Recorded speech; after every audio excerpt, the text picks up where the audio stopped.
Hi friends, இந்த video பார்த்தீங்கன்னா ரொம்பவே யூடியூப்பில் ஃபேமஸாக இருக்கக்கூடிய ஒரு தமிழ் யூடியூபருக்கு தான். அவங்கக்கிட்ட அவங்க சப்ஸ்கிரைபர் வந்து கிச்சனோட கவுண்டர் டாப்பை எப்படிக்கா க்ளீன் பண்ணணும் அப்படின்னு கேட்டதுக்கு அந்த அக்கா என்ன சொல்லியிருக்காங்கன்னா, முதல்ல கிச்சனில் இருக்க தூசியெல்லாம் போகிறதுக்கு கொஞ்சமாக தண்ணி ஊற்றி தண்ணியை தள்ளிக்கோங்க.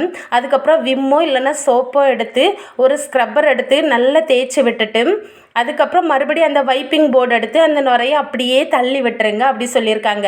இதை ஒரு தடவை நல்லா சிந்திச்சு பாருங்கள். இவ்வளோ சோப்பு நுரையை போட்டுட்டு தண்ணி ஊற்றி கூட கழுவாமல் வைப்பிங் போர்டு எடுத்து மட்டும் தள்ளி விட்டுட்டா வேலை முடிஞ்சிச்சா?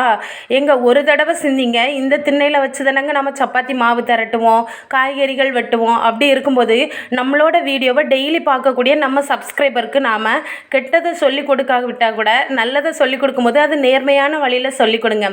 இது யாரோட மனசையும் நோகிறதுக்காக நான் பேசலை. எனக்கு நான் அவங்க வீடியோ பார்த்ததுனால அந்த வீடியோ எனக்கு தப்பாக பட்டுச்சு. அதனால தான் நான் உங்களுக்காக எக்ஸ்பிளைன் பண்ணுறேன்.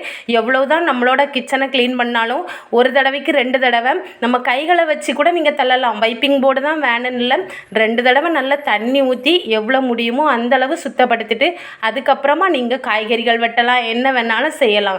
நம்ம வீட்டில் சின்ன குழந்தைங்க இருக்கிறதுனால சோப்பு போட்டுட்டு வெறுமனே இந்த மாதிரி தள்ளி விட்டுட்டு அதுக்கப்புறம் அதில் எதுலேயுமே யூஸ் பண்ணாதீங்க. எந்தளவு தண்ணி வச்சு கழுவுறோமோ அதுக்கப்புறம் தான் அந்த பொருள் முழுமையாக சுத்தப்படுத்தினதுக்கு சமம்.